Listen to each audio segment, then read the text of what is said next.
A teacher walks toward his own death. He's the man who built the next generation of Jujutsu sorcerers. And the people he served his entire life are the ones holding the blade. Welcome back to Drawn to Recap. Jujutsu Kaisen Season 3 kicks off, and before we can even breathe, the higher-ups make their first move. Shibuya is in ruins. Gojo is sealed inside the prison realm, 10,000 civilians are dead, and the entire Jujutsu world is bleeding out. The villains were never just curses, they were sorcerers, led by Kenjaku, the brain-swapping ghost wearing Geto's body. And the strongest weapon humanity had, Satoru Gojo, is gone. The men in robes have been waiting for this moment. With Gojo locked away, the higher-ups finally do what they've wanted from the start. They condemn Yuji Itadori to death again, this time without anyone left to argue. Itadori is Sukuna's vessel, and as far as the council is concerned, that's enough. They want him gone before the next disaster begins. But they don't stop with the boy. They turn next on Masamichi Yaga, the principal of Tokyo Jujutsu High, the man who taught Megumi, Maki, Yuji, and every student standing in this season. Yaga is charged with treason for raising sorcerers the higher-ups can't control. There's no trial worth the name. The verdict is already written. And here's where things get interesting. The execution order on Yuji is handed to Yuta Okatsu. The same Yuta from the prequel film. The higher-ups think they're sending a loyal sword. They have no idea what Yuta and Megumi have already decided. Yaga is brought before 3 executioners, all higher-tier sorcerers, in a sealed underground chamber. He doesn't beg. He doesn't bargain. He smiles, almost tired, and tells them to bring it on. What follows is one of the most quietly devastating fights in the series. Yaga is a cursed corpse user.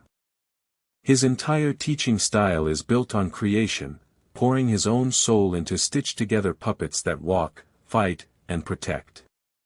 3 of those puppets march out of the dark. Each one is named.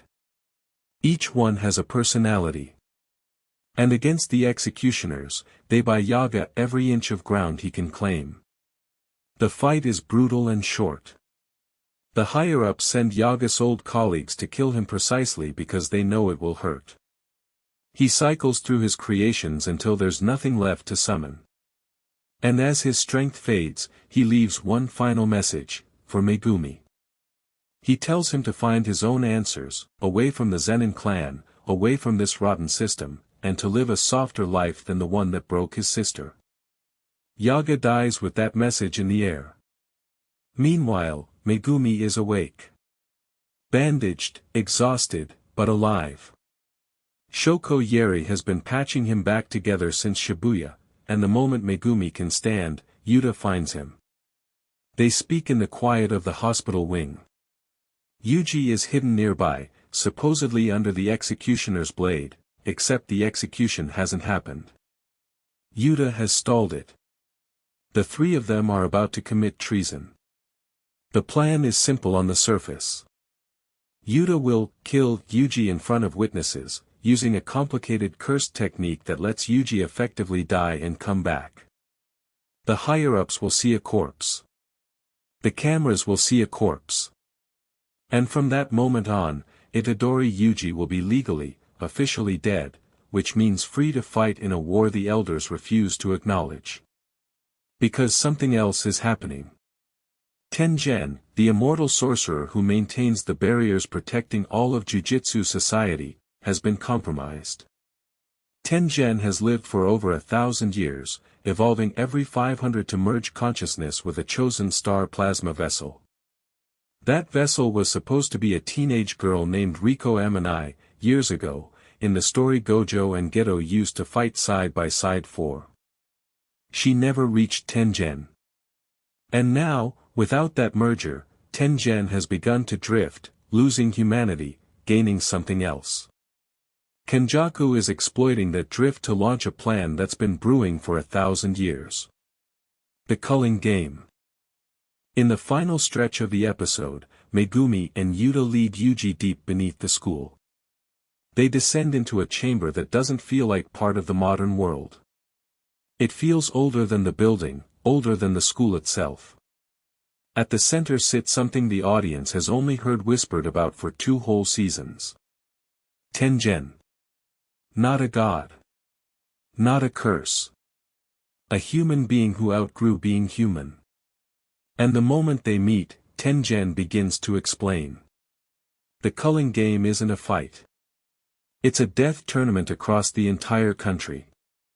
Kenjaku has placed barriers around major cities, colonies, and forced humans inside them to awaken as players. Once you're a player, you fight. You collect points. You either evolve, or you die.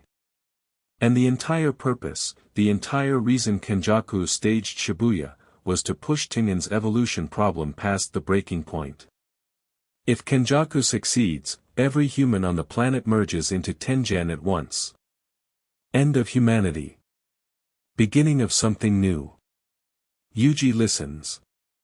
He's been called a weapon, a corpse, a vessel. He's been told who he's allowed to save and who has to die. And after everything, Junpei, Nanami, Nobara, he's done waiting for permission. He stands up and tells Yuta to make the execution look real. He's ready to be a ghost. The execution happens. Witnesses see Yuji collapse, lifeless, in a flash of cursed energy. The higher-ups exhale. The threat is gone. But underground, deep beneath the school where no camera ever reaches, Yuji opens his eyes. Yaga is buried. Yuji is officially dead. Tengen has shown his hand.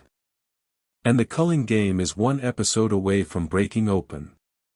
If you want every episode of this season recapped clean and fast, smash that subscribe button and turn notifications on.